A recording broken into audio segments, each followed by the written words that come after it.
O ta napahapit ka palan. Ay mayo man. Ika talaga ang pakay ko. O ta ano sa tuya? May problema kaya ako pa di? Problema? O ano yung problema mo? Taba ka sakali makatabang lamang ako. Basta ba kong kwarta?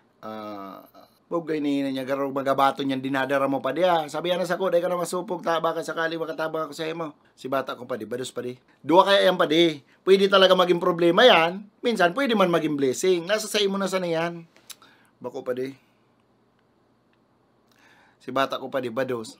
Pero bako akong ama. Yan lang. Sala na maray. Ikang bata, tapos nabados ng iba. Bugay ni. Sala talaga. Salao na maray. Dapat dyan kay bata mo, tiguwalat mo na. Tapos duman sa lalaki nakabados kay bata mo, dapat ka to binabanog. Ano, dumanan ta? Banugot na na? Ano, bistado mo? Iyo, bistado ko.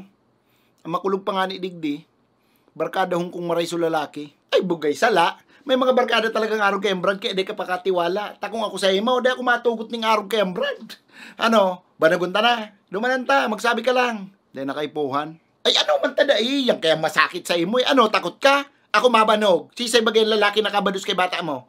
Sisay pa man. E di ka.